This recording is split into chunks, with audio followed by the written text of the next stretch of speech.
Buenas noches, queridos hermanos. Es un privilegio para mí el poder estar compartiendo con ustedes este tiempo, la palabra de Dios, y bueno, de ver tantas caras conocidas, tan queridas por mí, también nuevos rostros de queridos que no les conozco en persona, pero el Señor también me da la posibilidad de conocerles esta noche. Quiera Dios bendecirnos y guiarnos a través de su Espíritu para que en su palabra podamos meditar juntos sobre este tema que es crucial en la vida del creyente, en la vida de la iglesia, las pruebas del cristiano. Y cuando pensamos en esto hay algo que no nos gusta del todo. Decimos otra vez la misma película. Y es sin duda la película que ya no queremos ver. Cuando empezamos en la vida de fe, nos encontramos con muchísimas bendiciones. Nos encontramos con la persona del Espíritu Santo morando en nuestra vida, con la salvación eterna, con el perdón de nuestros pecados. Nos encontramos con la regeneración, la sustitución, la adopción, la salvación.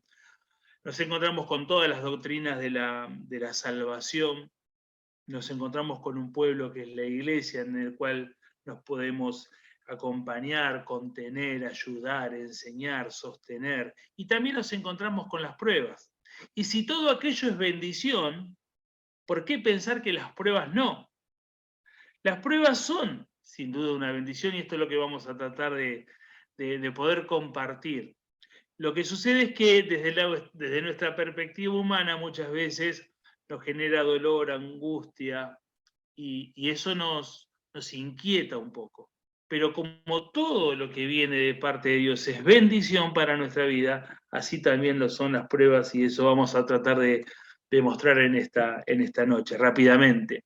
¿Qué son las pruebas? Cuando nosotros pensamos en esto nos surgen rápidamente distintas ideas de pruebas. A ver, por ejemplo, ahí está el muchacho transpirando, se le viene la hora, se le termina el tiempo en el examen. Cuando teníamos el examen presencial, Dios quiera podamos ir volviendo de a poco a nuestras rutinas, pero es terrible cuando no nos acordamos del ejercicio, cómo era el más, menos, más, y ahí se nos complica y el reloj y el profesor y los compañeros, y cuando estamos en la secundaria comúnmente ya el que entrega puede levantarse, irse, y cuando te encontrás que te quedás solo, qué prueba difícil, ¿no?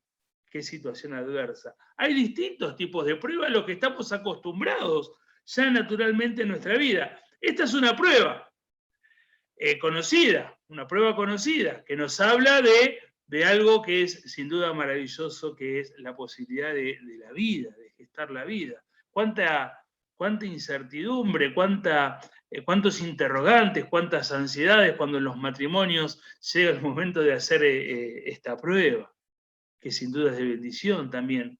Esta es una prueba poco querida, poco deseada en nuestros días. No nos gustaría tener que enfrentar ningún tipo de testeo, quisiéramos estar lejos del virus lo más posible, pero es una realidad, son pruebas a las que nos tenemos que ir acostumbrando. Esta es interesante, la prueba de trabajo. Entramos a un nuevo trabajo, nos dicen, bueno, cuáles son las tareas, pero no desconocemos que hay alguien por arriba que nos está mirando y está observando nuestro andar, cómo es nuestra conducta, cuánto nos esforzamos en la tarea o no. Son pruebas que todos nosotros ya las tenemos incorporadas en nuestras vidas. No nos sorprende un examen, no nos sorprende en el matrimonio un test de embarazo, en el tiempo en que vivimos no nos sorprende una prueba de COVID o no, positivo o negativo, no nos sorprende cuando comenzamos un nuevo trabajo el saber positivamente que alguien nos está observando y está queriendo saber cómo es nuestro desenvolvimiento. Bueno, en la vida cristiana, en la vida que por lo que escuché muchos están comenzando a andar, también tenemos pruebas. También son pruebas que nos sirven. Aquel primer muchacho necesita perfeccionarse, sea en la materia que fuese, en matemática, por ejemplo, porque para poder después alcanzar el título y poder tener un trabajo. Ahora, en la vida cristiana también necesitamos ir probando cuánto sabemos, ir probando realmente cuánto nos falta aprender. Y Dios se ocupa de eso. En la vida cristiana también necesitamos saber cuál es nuestro estado. Claro, el test del embarazo es estado de embarazo, no estado de embarazo, pero necesitamos saber cómo es nuestro estado espiritual. Necesitamos saber cómo es nuestra salud espiritual.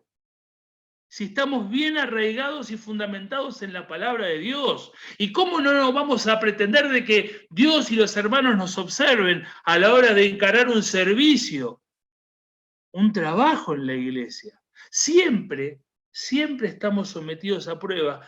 Y esto es común, es natural. Lo que pasa es que quizás pensamos que, bueno, ahora que soy cristiano, hay cosas que no me van a pasar. No, ¿por qué? Si necesitamos ser constantemente probados, sometidos a prueba, para saber en la condición, en el nivel en el cual estamos para poder seguir creciendo.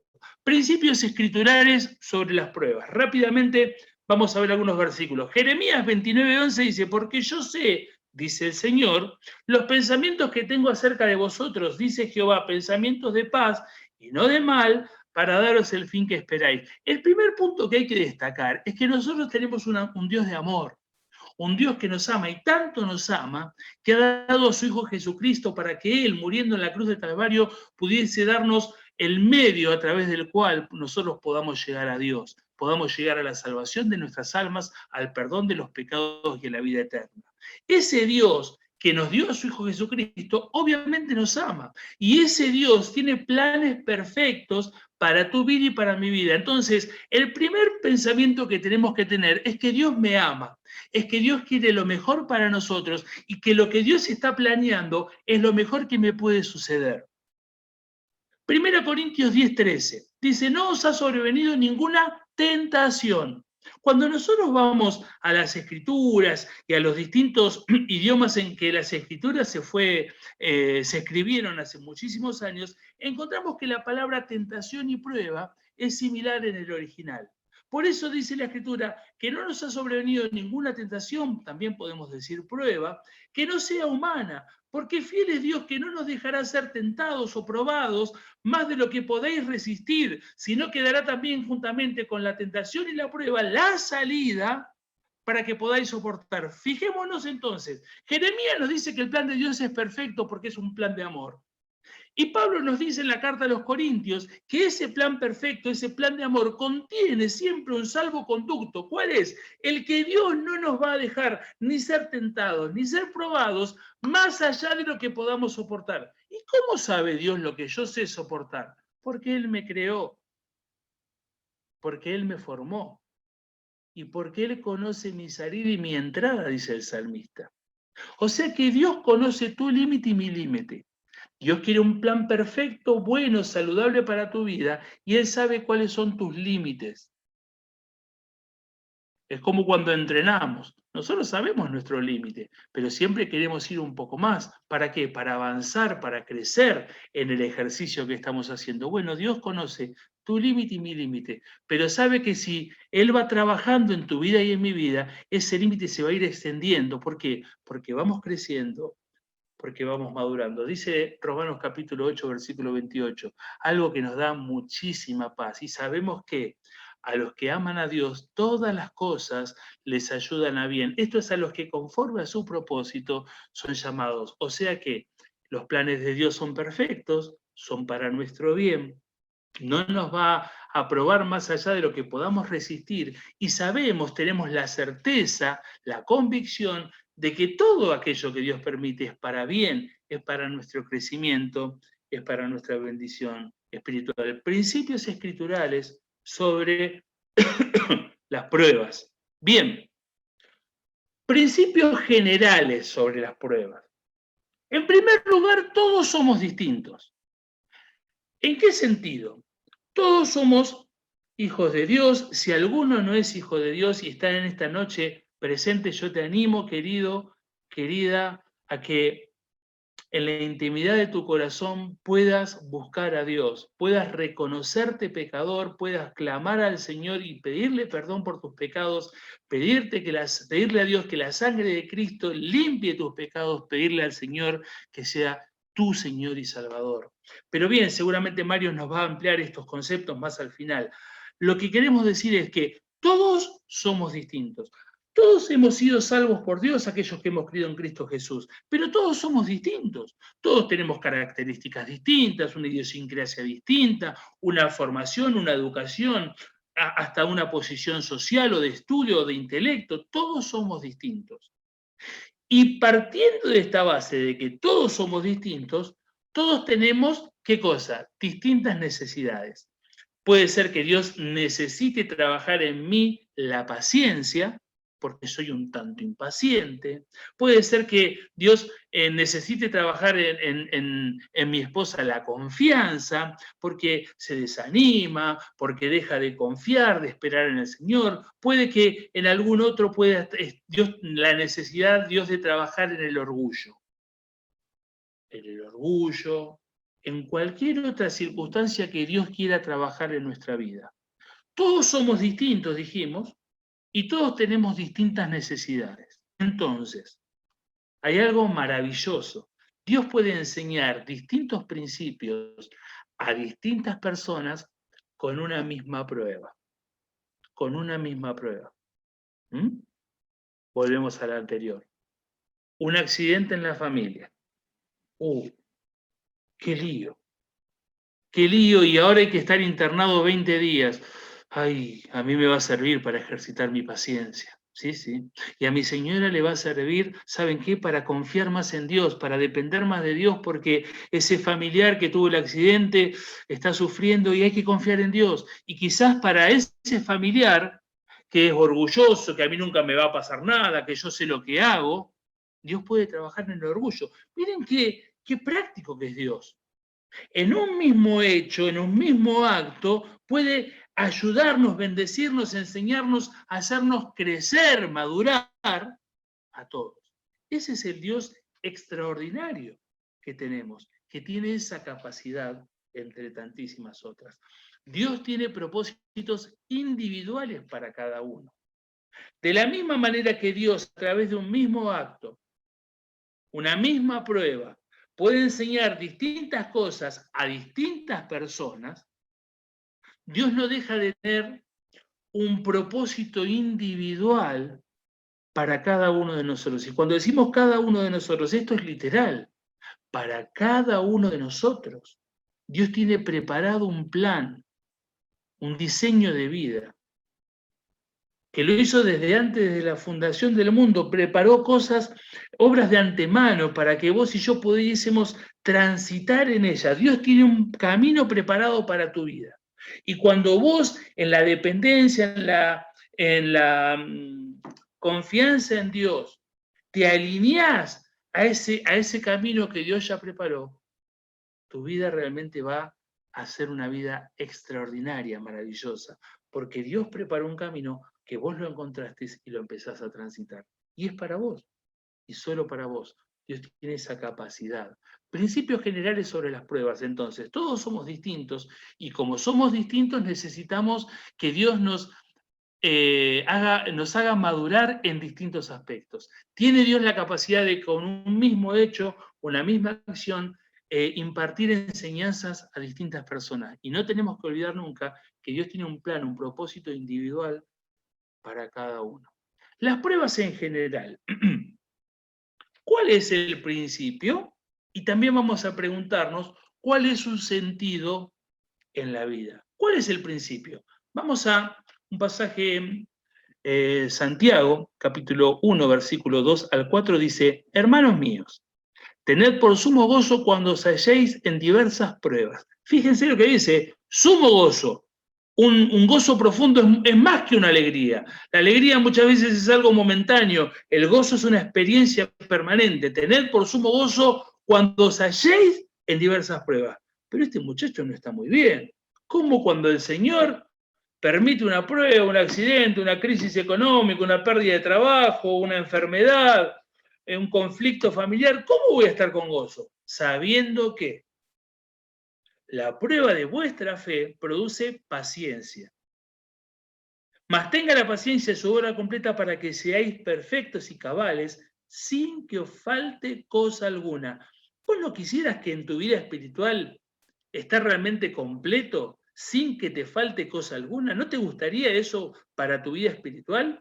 Que no te falte cosa alguna. Bueno, para que eso sea una realidad en tu vida y en la mía, Dios va a utilizar las pruebas. ¿Cuál es el sentido, su sentido en la vida? Uno de los objetivos es bendecir al cristiano. Bendecir al cristiano, permitiéndole madurar. Esto será factible cuando él logre ver a Dios más allá de las circunstancias. Cuando yo logro tener la mirada puesta en Dios más allá de las circunstancias, ahí donde dice circunstancia podemos poner una crisis económica, una crisis laboral, un problema de enfermedad, un problema familiar, un accidente, cualquier circunstancia de esa. Cuando yo logro mirar más allá, voy a ver a Dios obrando, permitiendo para mi crecimiento espiritual, para que no me falte, como dice Santiago, cosa alguna. Cuando yo logro este ejercicio espiritual, que no es fácil, pero cuando logramos este ejercicio espiritual de, yo le digo, yo lo suelo decir de esta manera, levantar la mirada del cielo, y cuando miro al cielo, dejo por abajo todas las cosas de esta tierra. Cuando miro al cielo, veo la paz de Dios y veo los propósitos de Dios. Tenía un compañero de escuela que en su momento estaba estudiando para lo que es piloto de aviación. De hecho, él trabajaba aquí en San Fernando en los talleres de aviación, entonces también hacía el curso y hacía horas. Y él siempre me decía, no sabes qué extraordinario es pasar, romper todas las nubes y ponerte, colocarte arriba de las nubes. Y ahí lo que está abajo puede ser todo oscuro, pero arriba tenés el cielo celeste y el sol. ¡Wow! Levantar la mirada para que las circunstancias no me limiten en mi mirada a Dios. Avanzamos con las pruebas en general. ¿Cuál es el principio bíblico? ¿Cuál es su sentido en la vida? Principio bíblico, estando persuadido que de esto, que el que comenzó en vosotros la buena obra, la perfeccionará hasta el día de Jesucristo. El principio bíblico es este, que el que comenzó la obra la va a perfeccionar. Son parte las pruebas del proceso de crecimiento en la vida del cristiano. Yo no puedo pretender que el lunes comienza cualquiera de nuestros hijos en el primer grado y que no tenga ninguna prueba y que cuando termine sexto o séptimo salga. ¿Y te tomaron alguna prueba? No. ¿Y qué hiciste estos 6 años? No, fui aprendiendo. ¿Y te acordás de todo? No, no sé. ¿Cómo? A este chico hay que tomar una prueba. ¿O pretendemos que pase sin pruebas? El que comenzó en nosotros la buena obra es Dios a partir de la obra de Cristo. Y lo que Él pretende es que nosotros crezcamos, que maduremos, que vivamos, que sigamos para adelante. Perfecto. Entonces, las pruebas son parte del crecimiento en la vida del cristiano. Dios es quien la comenzó y ha de perfeccionar todo el tiempo de nuestro peregrinar en este mundo. Ahí vemos el gráfico. El camino al cielo es Cristo Jesús, pero en ese camino al cielo vamos a encontrar pruebas, vamos a encontrar sufrimientos, vamos a encontrar aflicciones. Es un camino en el cual Dios nos va puliendo, pero es un camino en el cual Dios nunca se aparta de nuestro lado. En tercer lugar, las pruebas en general. ¿Cuál es el principio bíblico? ¿Cuál es su sentido en la vida? Salmo 37, 5 y 7.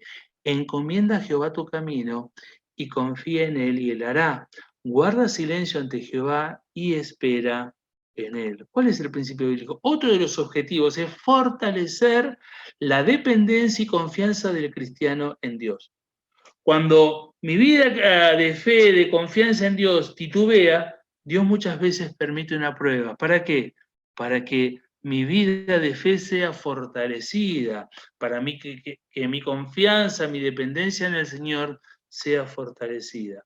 Cuando el Señor permite pruebas y somos fortalecidos, nuestra fe se robustece y realmente podemos confiar, como quien dice, ciegamente en Dios. Pero no es ciego, es algo que palpamos, porque Dios está realmente a nuestro lado acompañándonos.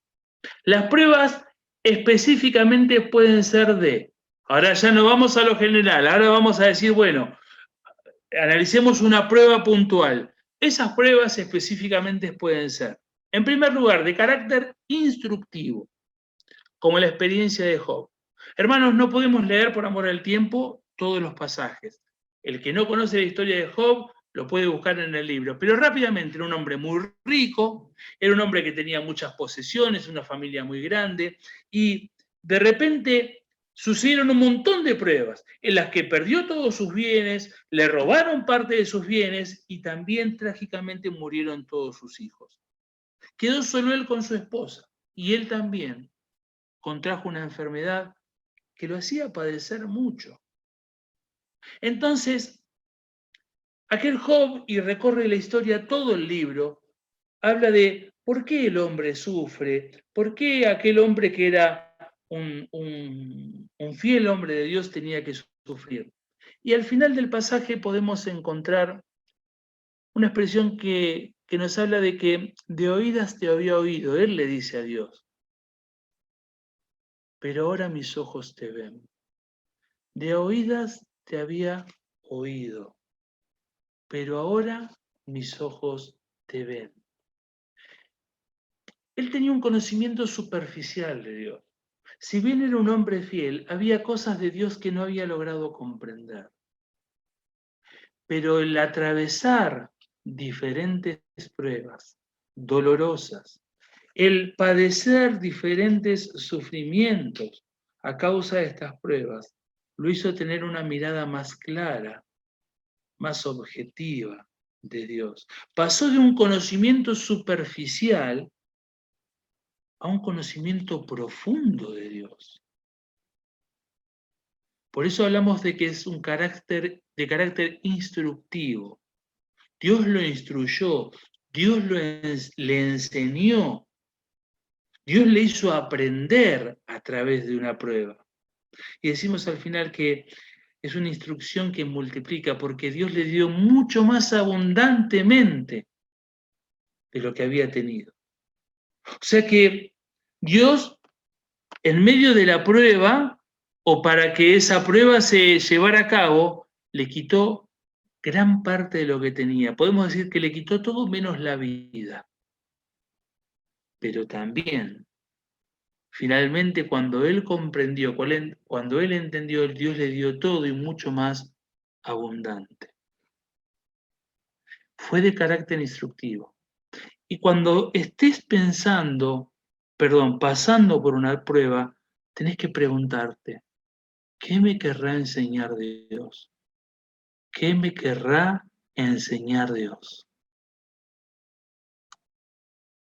También están las pruebas de carácter correctivo, disciplinario, como la experiencia de David. David, el gran rey de Israel, en un momento dejó sus actividades de rey y se echó, digamos, al ocio, al descanso y a la no actividad. Cuando era chico me decían mente vacía, taller del diablo, y literalmente fue así en la vida de David.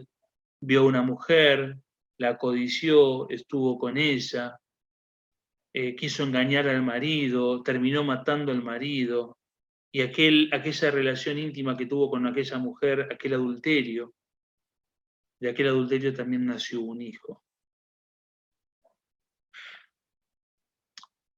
Ante el amor y la justicia de Dios. El profeta le dice a David,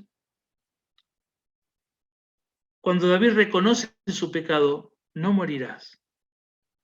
El perdón, el amor, la gracia, la bondad, la misericordia de Dios se hicieron presentes en la vida de David y Dios le manda a decir, no morirás.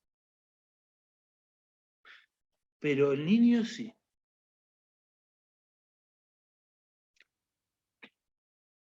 Hay un himno que me encanta. La eternal justicia hallaba en la cruz satisfacción a la par que Dios mostraba su clemente corazón. El amor de Dios no invalida la justicia de Dios. Dios es perfecto amor, es perfecta gracia, es perfecta bondad, es perfecta misericordia, es perfecta justicia. No es que el amor le hace un codito a la justicia y dice, che, justicia, afloja un poco, que quiero desplegar el amor. No, Dios es perfecto amor, pero es perfecta justicia. Y David había cometido un pecado que tenía que ser juzgado. Más en la condición de rey que David tenía todo un pueblo que lo estaba observando. Ante el amor y la justicia de Dios, un carácter correctivo, ante la misericordia de Dios. Misericordia, ¿saben con quién? Y yo sé que quizás verlo así es raro, pero también misericordia para con aquel niño que moría. Aquel niño iba a ser realmente el hijo del pecado. Aquel niño iba a ser realmente aquel niño el que iba a ser señalado. Por culpa tuya mataron a tu padre, por culpa tuya esto, por culpa... Dios también. ¿Por qué no podemos pensar que Dios también actuó con misericordia en la vida de aquel niño? Con David, con aquel niño, con Betsabé. Pero ante la corrección, ante el carácter correctivo de Dios, restaura. Restaura. Y el último versículo del pasaje nos dice que cuando David ya había tomado por mujer a Betsabé, Dios le concedió un hijo. Y ese hijo fue Salomón. Y ese hijo fue otro de los grandes reyes de Israel. Y de ese hijo el Señor Jesús dijo, no hubo hombre como Salomón.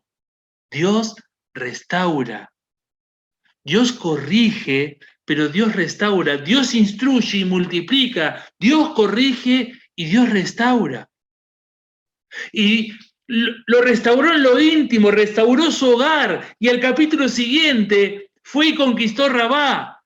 Y en Rabá había muerto Urías. Y Joab le dice, vení, conquistá la voz, así el pueblo te vuelve a reconocer. Y Dios lo restauró en lo íntimo y en lo público a David.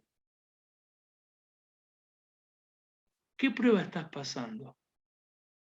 ¿Dios te está queriendo enseñar algo? ¿O quizás tenés que reconocer que Dios te está corrigiendo, disciplinando por algo? En tercer lugar, de carácter preventivo. Un hermoso pasaje, 2 Corintios capítulo 12, Pablo habla del aguijón en la carne. Cuando hemos recorrido la Biblia algunas veces nos damos cuenta, o a mi parecer, con humildad, hermanos, que era una afección en la vista. Y si era una afección en la vista, ¿por qué no? Una afección en la vista propia de aquel encuentro con el Señor en Damasco que lo hizo quedarse ciego algunos días. Un aguijón que recuerda. Un problema en la vista que para Pablo era una imposibilidad. Ahí está Roxana entre ustedes y Roxana les puede explicar lo que era mi vista. No veía absolutamente nada y ahora me saco los anteojos para ver el PowerPoint. No, un aguijón que constantemente le molestaba y le inquietaba y cuando tenía que escribir una carta le pedía a Tercio que le escribiera la carta y algunas veces la quería firmar él y decía con cuán grandes letras los escribo porque no veía. Y le dice a los otros que si hubiesen podido darme hasta sus ojos me lo hubiesen dado por amor a mí. Pero es un aguijón en la carne. Una prueba que lo hace recordar el día del camino a Damasco. Es un aguijón en la carne que le advierte que todo lo que Dios había generado en él no era otra cosa que Dios actuando con gracia. Nada provenía de él. Nada provenía de su capacidad. Él mismo escribe a los Corintios, de lo pobre, de lo vil, de lo menospreciado escogió Dios. Pero Pablo dice, para que yo no me gloríe en demasía, para que yo no me agrande, Dios me pone una prueba de carácter preventivo, para que no haga algo que no tengo que hacer. Y esa prevención sin duda que bendice, porque la vida de Pablo fue bendita. Y bendijo a tantas personas y nos ha bendecido aún a nosotros a la distancia a través de sus cartas. Qué bendición la vida de Pablo. aunque tenía esa prueba, aunque tenía ese aguijón en la carne, aunque tenía esa dificultad. Entonces, cuando venga una prueba en tu vida, ¿no será que Dios te está previniendo de algo? ¿No será que Dios te está poniendo palos para que no avances en algo? La prueba como carácter instructivo, la prueba como carácter correctivo y la prueba como carácter preventivo. Entonces, en lugar de enojarte con Dios, pensá, ¿qué querrá hacer Dios? ¿Me está enseñando? ¿Me está corrigiendo? ¿Me está advirtiendo? ¿Me está previniendo? Principios espirituales, escriturales sobre las pruebas. 1 Pedro 4:19, de modo que los que padecen según la voluntad de Dios, o sea que ahora la Biblia nos dice que hay quienes padecemos según la voluntad de Dios. ¿Y sí? Estamos diciendo que las pruebas vienen de Dios, estamos diciendo que las pruebas son para nuestra bendición y que las pruebas están en el plan de Dios para mi vida y para la tuya. O sea que cuando padecemos, padecemos por la voluntad de Dios. ¿Qué nos dice? Encomienden sus almas al fiel Creador y hagan el bien. La prueba, el dolor, el sufrimiento, no nos habilita a desentendernos de Dios. No, no, no, no. Nos auspicia una intimidad mayor con Dios. Encomienden sus almas al fiel Creador y hagan el bien. Efesios capítulo 3, versículo 20. Y aquel que es poderoso para hacer todas las cosas, mucho más abundantemente de lo que pedimos o entendemos. Según el poder que actúa en nosotros, a Él sea la gloria en la Iglesia, en Cristo Jesús, por todas las edades, por los siglos de los siglos. Amén. ¿A quién? Al que es poderoso para hacer las cosas mucho más abundantes de lo que pedimos o entendemos. Porque hay algo que en la prueba nos va a invitar a hacer con mayor constancia, esfuerzo y ahínco, y es a ir al trono de la gracia en oración. Y aquello que pedimos, se lo pedimos al Dios de gracia, al Dios de amor, que Pablo nos dice que es poderoso para hacer lo que pedimos, las cosas mucho más abundantemente de lo que pedimos y de lo que entendemos.